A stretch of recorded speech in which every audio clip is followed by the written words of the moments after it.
you want to start? Okay, first, Elizabeth, thank you so much for being here. Thank you for your service and your leadership. And Piper, it is truly an honor to share this stage with you. It really is. I think we're both fortunate that we happen to work for a publisher that takes their mission seriously about the importance of really being literary activists. So I'm just very thankful to be up here. And really how it first started for me and how I first learned about the Other Wes Moore was I was actually in South Africa. And I was a student at Johns Hopkins University. And while I was in South Africa on the study abroad program, my mother and I were on the phone. And she said to me, she said, I've got something crazy to tell you. She said, there are wanted posters all over your neighborhood.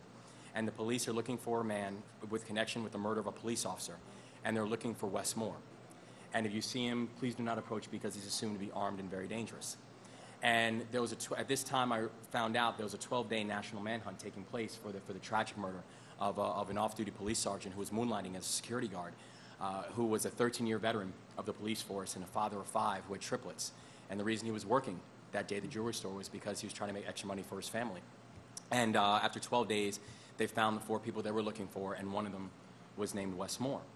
And as I came back, I realized that we had so much more in common than just our name. I realized that we were around the same age. We were living in the same neighborhood. We both had academic and disciplinary troubles growing up. And that really forced me, it just haunted me, to the point I started asking, how does this happen? How do 2 guys who come from similar backgrounds end up in 2 completely different places? And after I decided to write him a note one day, and then a month later, to my surprise, I received a note back from Wes. And then that one letter turned into dozens of letters. Those dozens of letters turned into dozens of visits. And it was really through there that I began to learn a little bit more about not just Wes's current existence and where he is. He's now at Jessup Maximum Security for the rest of his life. So not just about his current existence, but also about the path. What happened that led up to that? Because that was really the thing that I wanted to also explore and to try to not only keep these tragedies from happening, but to really be able to explore what are the dynamics that are existing, not just within individual lives, but within communities that could really shape it. And in terms of the memoir, it's funny because I remember speaking with our publisher about it, and I said, in many ways this isn't really a memoir per se, because as you indicated, I actually took a class in college, which was a great class. It was called Visions of the Self, and one week you would read a biography, and the other week you would read an autobiography, and then compare the difference, basically what people thought of themselves versus what other people thought of them. And a couple lessons was that, one, generally they were very different, what people thought of themselves, what other people thought of them. And the second thing was, at the time when I first started working with Random House, I was 29 at the time. And one of the lessons I took from the class also is that if you were under the age of 30, you have no right to write an autobiography because you really haven't lived enough to really write that. And so, but what I really tried to make this book out to be, and that's why I love Piper's, is it's really it's an exploration. It's a social commentary that uses autobiographical components or biographical components, but it's really a larger social commentary about what's taking place and what's happening and what can be done to address it. Thank you. Great. I think you asked about sort of that inciting moment that almost initiates the memoir or the book. And for me, you're right, it was definitely that knock on the door, which came in 1998. I had literally moved to New York less than a month before with my boyfriend of several years. And this is many years after I had put my involvement with the drug trade behind me and completely changed my life. I had graduated from Smith College, a wonderful and prestigious and elite college, and had slipped off the path, which was expected of me, for sure. And which was, really the right path for me as well. I had gotten involved in a relationship with a person who was involved with drugs, followed her around the world. Fortunately, come to my senses really quickly in terms of both my own safety and also the wrongness of what I was doing, and extricated myself independently.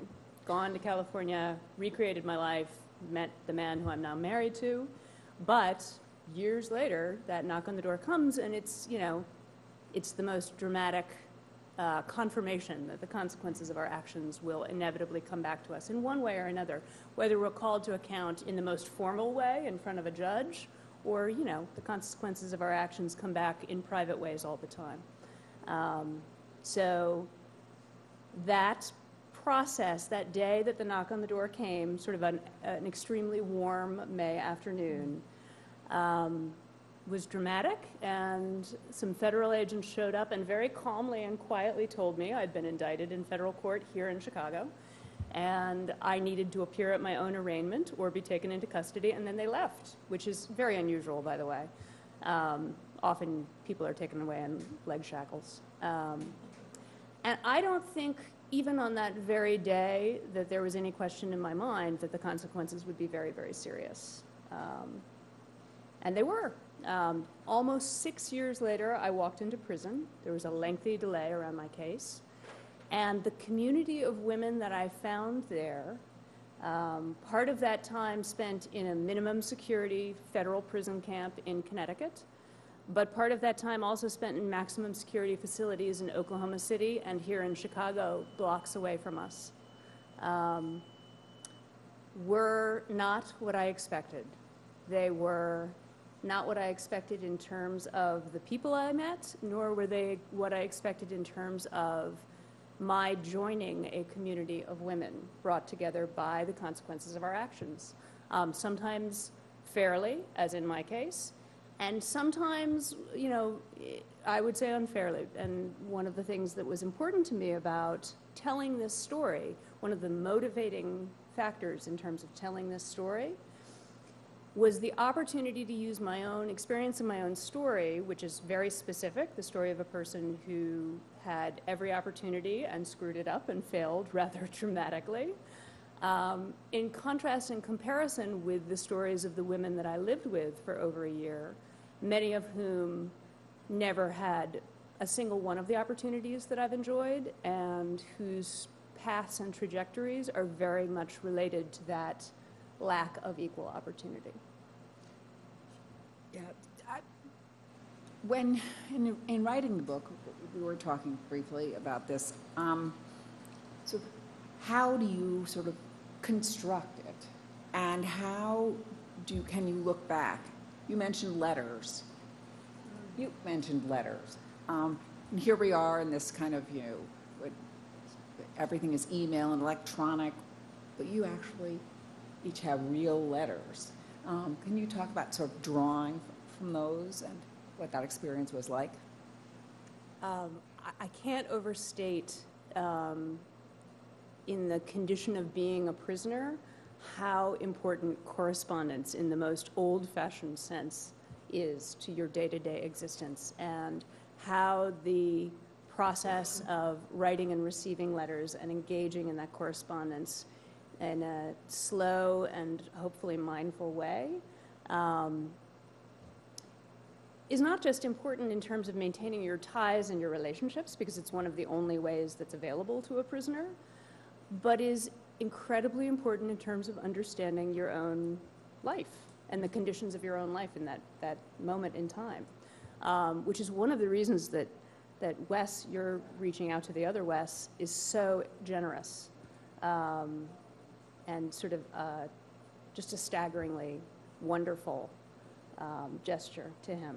And I can only place myself in his shoes and think about receiving those letters and how much that must have meant to him. It meant a lot to me to get letters, and I got letters from obviously my family, my wonderful network of friends, and even strangers, friends' parents who I had never met wrote to me. A truly staggering array of folks wrote to me. When it came time to write the book, many of my friends had kept my letters to them, and when I decided in earnest to write the book, they photocopied and sent them back to me. And for me to sit and read those letters was a crystallizing moment in terms of, wow, that's exactly what I was feeling in June of 2004 when I had been in prison since February and had figured out, was past the drama of can I even survive this, and was well into crossing the desert of the sentence. There's a big difference between I'm in a new environment and I'm scared, and I'm no longer scared, but I'm trying to tussle with the psychological question of how I'm going to prevail. It's fascinating even hearing you say it, because I remember the first letter I got back from Wes. he spent the entire first part of the letter just first thanking me for writing him. Because as he said, he's like, when you're in prison, you think that the whole world doesn't think that you exist anymore.